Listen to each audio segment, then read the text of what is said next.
कैसे हैं आप सब लोग। उम्मीद है आप सब लोग खैरियत से होंगे। दोस्तों इस वीडियो में हम सीखेंगे डेटा के साथ किस तरह वर्क कर सकते हैं। तो चलिए स्टार्ट करते हैं। सबसे पहले मैं आपको बता देता हूं कि किसी भी सेल में हम किस तरह कोई भी डेटा ऐड कर सकते हैं। किसी भी सेल में डेटा ऐड करने के लिए आपने जस्ट ये क्लिक करना है कि जो अपना कर्सर है उस सेल के ऊपर लेके जाना, वहाँ पे क्लिक करना है, या आप कीबोर्ड के ऊपर अगर जो आपके पास एरो कीज़ हैं उनके साथ भी आप मुतल्लिका लोकेशन पे पहुँच सकते हैं। वहाँ पे पहुँच कर आपने जस्ट वहाँ पे डेटा ऐड करने के लिए एक ऑप्शन तो ये है कि आप वहाँ पे डबल क्लिक कर लें माउस के साथ और आपको कर्सर ब्लिंकिंग करता शो नज़र आ जाएगा और वहाँ आप इजीली अपना डेटा ऐड कर सकते हैं। जैसा कि यहाँ पे मैं 10 ऐड कर देता हूँ और नेक्स्ट सेल में जाने के लिए आप कीबोर्ड से मैंने ये डाउन एरो कीज़ को प्रेस किया है। आप चाहें तो आप क्या कहते हैं माउस के साथ भी जा सकते हैं। यहाँ पे अगेन आप डेटा ऐड करने के लिए सिंपल, अगर आप डबल क्लिक नहीं भी करते तो आप जैसे कीबोर्ड से कोई भी वर्ड लिखना स्टार्ट करेंगे तो वो खुद ब खुद इस सेल में उसकी वैल्यू ऐड हो जाएगी। जैसा कि यहाँ पे मैं 20 लिख देता हूँ। अभी आप देख रहे हैं कि ये मैंने 2 सेल में 2 डेटा ऐड कर लिया है। अभी अगर मैं इन सेल की लोकेशन जानना चाहता हूँ क्या लोकेशन है, तो आप देख सकते हैं कि इस जो मेरे सेल की लोकेशन है वो अगर सबसे पहले यहाँ पे सेल लोकेशन में कॉलम की वैल्यू होती है, उसके बाद यहाँ पे जो हमारी रो है उसकी वैल्यू होती है। जैसा कि ये सेल की वैल्यू D3 है। अगर आप इस पे यहाँ पे देखें, जैसा कि फर्स्ट वीडियो में मैंने आपको बताया भी था कि ये हमारी लोकेशन भी शो करता है सेल की। जैसे मैं अभी इसको कर्सर को दूसरे सेल पे लेके आऊँगा तो आप देख रहे हैं कि इसकी वैल्यू D4 हो गई है। अभी अगर मैं आपको अगर आप रीराइट करना चाहते हैं डेटा को या डेटा में कोई अमेंडमेंट करना चाहते हैं तो उसका 2 तरीके हैं। नंबर 1 तरीका तो ये है कि आप इस पर डबल क्लिक करें। डबल क्लिक करेंगे तो आपको कर्सर ब्लैंक करता नज़र आ जाएगा। इसके बाद आप इजीली वहाँ पे चेंजिंग कर सकते हैं। जैसा कि यहाँ पे मैंने चेंजिंग कर दिया है। दूसरा तरीका ये है कि आप सेल पे जाके यहाँ पे फार्मूला बार में भी जाके क्लिक करने से आप यहाँ पे भी उसमें चेंजिंग कर सकते हैं। या थर्ड ऑप्शन आपके पास ये है कि आप किसी भी सेल पे क्लिक करें और उसके बाद कीबोर्ड से आप F2 प्रेस करें तो आप फिर भी उसमें चेंजिंग कर सकते हैं, उसकी वैल्यू में को चेंज कर सकते हैं, जैसा कि यहाँ पे मैंने की है। अभी आप बेसिक इससे आगे मैं आपको फार्मूला और फंक्शन में थोड़ा सा डिफरेंस बता देता हूँ कि क्या फार्मूला में क्या है और फंक्शन क्या चीज़ है। तो उसके लिए यहाँ पे मैं एक थोड़ा सा डेटा ऐड कर देता हूँ। जैसा कि ये एक डेटा ऐड हो गया है। अभी कुछ फंक्शन जो हैं वो एक्सेल के अंदर बिल्ट इन होते हैं। जो भी एक्सेल के अंदर बिल्ट इन फंक्शन होते हैं वो हम यूज़ करते हैं, या कुछ फंक्शन हम खुद से भी क्रिएट कर लेते हैं। जैसा कि यहाँ पे मैं आपको एक सिंपल एक एग्जांपल से समझा देता हूँ। यहाँ पे अगर मैं यहाँ पे सम का फंक्शन जो कि बिल्ट इन फंक्शन है हमारा एक्सेल का, उसको मैं इस्तेमाल करूंगा तो आप देख रहे हैं कि इसने ये ऑटो सबसे ऊपर जो कॉलम में जितनी भी वैल्यूज़ थी उनको सेलेक्ट कर लिया है। और जैसे अभी मैं कीबोर्ड से इंटर प्रेस करूंगा तो आप देख रहे हैं कि इसका सम मुझे यहाँ पे शो हो गया है। लेकिन फिलहाल अगर मैं यहाँ पे जाता हूँ इनकी वैल्यू को ऐड यहाँ पे करना चाहता हूँ तो उसके लिए जैसे मैं यहाँ पे कीबोर्ड से इज इक्वल टू प्रेस करूँगा तो मेरा ये फंक्शन स्टार्ट हो जाएगा। जैसा कि यहाँ पे मैं D3 plus D4 plus D5 plus D6 plus D7 plus D8 plus की जगह इज इक्वल टू आ गया था, plus D8 plus D9 plus D10 plus D11 plus D12। आप देख रहे हैं कि जैसे मैं इस पे इंटर प्रेस करूंगा तो ये भी इसकी वैल्यू को इसने ऐड कर दिया है।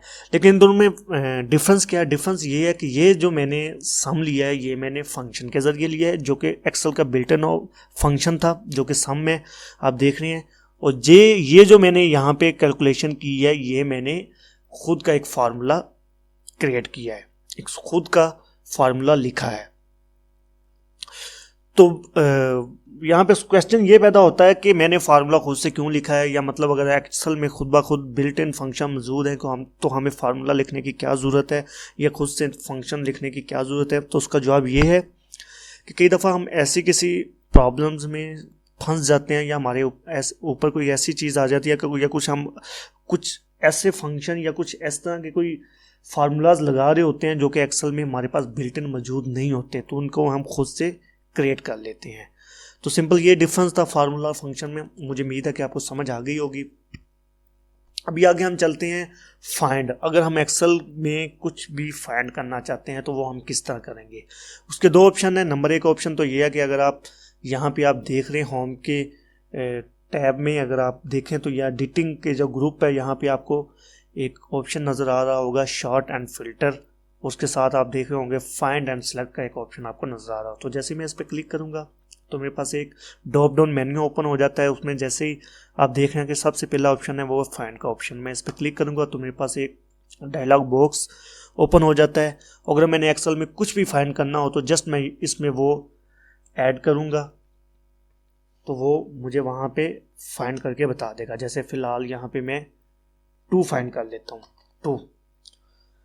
अभी जैसे ही मैं फाइंड नेक्स्ट पे क्लिक करूँगा तो आप देख रहे हैं कि इसने ये 2 की जो सबसे पहले जो सेल की वैल्यू जिसमें 2 था इसने वो मुझे शो कर दिया। अभी जैसे मैं फाइंड नेक्स्ट पे क्लिक करूँगा तो ये जो उससे अगली जो सेल की वैल्यू जो किसी भी जगह पे होगी ये उस पे शफल कर जाएगा। इसी तरह अगर मैं इसको अगेन एक दफ़ा फिर प्रेस करूँगा तो आप देख रहे हैं कि ये 92 में आ रहा है। ये इस पे इसलिए वजह से आ रहा है कि यहाँ पे आप देख रहे हैं कि इसके जो फार्मूला है ये इसमें भी 2 आ रहा है, तो ये इसलिए इस सेल पे भी वो इसको भी इंक्लूड कर रहा है। तो अगर मैं चाहता हूँ कि अगर मैं किसी वर्ड को या किसी भी चीज़ को अपनी पूरी एक्सेल शीट में रिप्लेस करना चाहता हूँ तो मैं एक वर्ड जो मैंने एक से ज़्यादा दफ़ा अपनी पूरी एक्सेल शीट पे इस्तेमाल किया हुआ है और मैं चाहता हूँ कि उसको मैं पूरे के पूरे वर्ड को रिप्लेस कर दूँ, तो उसके लिए मैं रिप्लेस का ऑप्शन इस्तेमाल करूँगा। कीबोर्ड से Ctrl+H है उसका। अगर आप इसका जो लॉन्ग मेथड है वो ये है कि आप सेम अगेन वहाँ पे क्लिक करें फाइंड एंड सेलेक्ट के ऑप्शन पर और यहाँ पे इसका जो सेकंड ऑप्शन है वो आपको रिप्लेस का बताएगा। यहाँ पे जैसे कि आप देख रहे हैं कि फाइंड वर्ड जो मैंने फाइंड किया था उसने ऑलरेडी फाइंड वर्ड में उसको दिया हुआ है। अगर आप किसी भी लफ्ज़ को, जैसा कि फॉर एग्जांपल यहाँ पे मैं फाइंड, आप देख रहे हैं हमारे इस सेल में ये फाइंड का वर्ड है, आप देख रहे हैं मैं इसको रिप्लेस करना चाहता हूँ फाइंड। मैं चाहता हूँ कि इसको मैं रिप्लेस कर दूँ लोकेशन के साथ। तो जैसे ही आप देख रहे हैं कि मैंने फाइंड वर्ड वाले जो वैल्यू जो हमारा इनपुट फील्ड थी उसमें मैंने फाइंड का वर्ड ऐड कर दिया जो कि मैं चाहता हूँ कि मैं रिप्लेस करूँ, और जो जिसके साथ मैं रिप्लेस करना चाहता हूँ वो मैंने नीचे लिख दिया। और इसके बाद जैसे ही मैं यहाँ पे अगर मैं एक दफ़ा रिप्लेस करूँगा तो सबसे पहले जो सेल में जो जिधर भी फाइंड का वर्ड मिलेगा, जैसा कि आप देख रहे हैं कि यहाँ पे भी फाइंड है और यहाँ पे भी फाइंड है, लेकिन अगर मैं एक दफ़ा फाइंड करूँगा तो सिर्फ ये जो हमारी मतलब है